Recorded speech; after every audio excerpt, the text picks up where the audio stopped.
The stadium lights have not yet dimmed, but the air is already electric with a collective breath held by tens of thousands of souls. Outside, the night sky over Seoul is alive, but inside this massive arena, the world seems to shrink down to a single, hyper-focused point of anticipation. For years, the global stage had felt distant, fragmented by boundaries and unexpected pauses, but the commencement of the ARIRANG World Tour marked something far deeper than a mere return to live performance. It was a reclamation of shared humanity.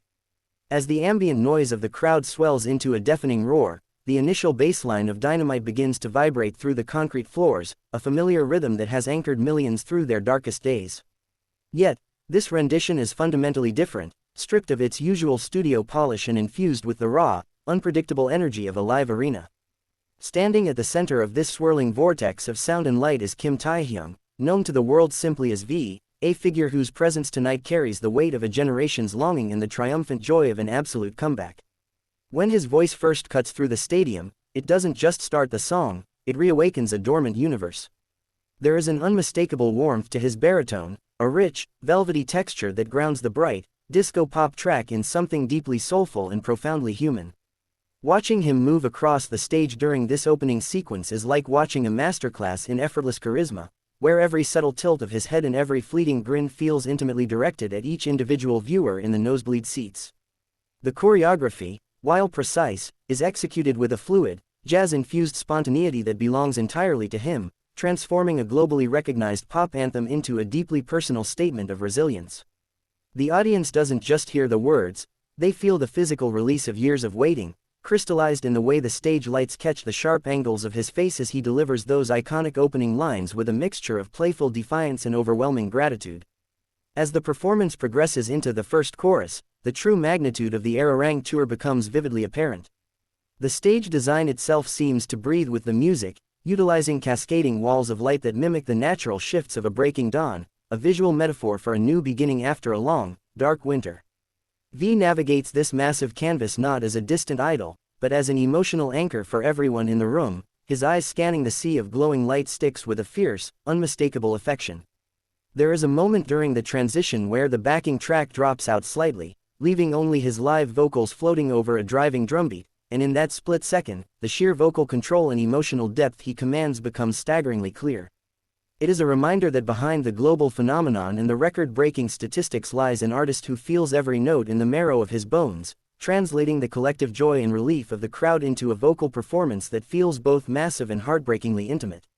The atmospheric tension reaches its peak as the song builds toward its bridge, a section that has been entirely reimagined for the live tour to allow for a dramatic, slow-burning crescendo. The bright brass sections of the original track are replaced with a heavier, more cinematic orchestration, creating a sense of grand theatricality that perfectly matches the emotional weight of the night. V takes his place at the front of the extended stage, surrounded entirely by the audience, completely vulnerable yet utterly in control of the room's heartbeat. You can see the physical toll of the performance in the sheen of sweat on his brow and the intensity of his breathing, yet his focus never wavers for a fraction of a second. He holds the gaze of the camera with a piercing sincerity that seems to look right through the screen, bridging the gap between the physical stadium and the millions watching across the globe, making them feel as though they are participating in a sacred ritual of renewal rather than just watching a concert. When the final, explosive chorus hits, accompanied by a sudden burst of pyrotechnics that lights up the entire stadium like midday, the emotional dam completely breaks. The energy in the arena is no longer just enthusiastic, it is euphoric, a chaotic and beautiful celebration of survival, music, and unconditional connection. V throws himself into the final dance break with a raw, unbridled intensity, abandoning the smooth restraint of the earlier verses for something much more visceral and celebratory. It is a defining moment for the ARIRANG tour, capturing the exact essence of what made this return so necessary, the undeniable proof that music can heal, that a single voice can unite a fractured world, and that after everything, they are still standing together. As the final notes echo into the night and the stadium erupts into a sea of tears and cheers, V stands at the edge of the stage, looking out at the vast ocean of people, his face softening into a quiet, emotional smile that speaks volumes more than any speech ever could, leaving an indelible mark on the history of live music. The echoes of that final chorus still linger in the humid air of the stadium, hanging over the crowd like a beautiful, golden mist that refuses to dissipate. V remains stationary at the absolute edge of the catwalk, his chest heaving from the immense physical exertion, but his eyes are wide, drinking in the sight of a crowd that looks less like an audience and more like a living, breathing constellation.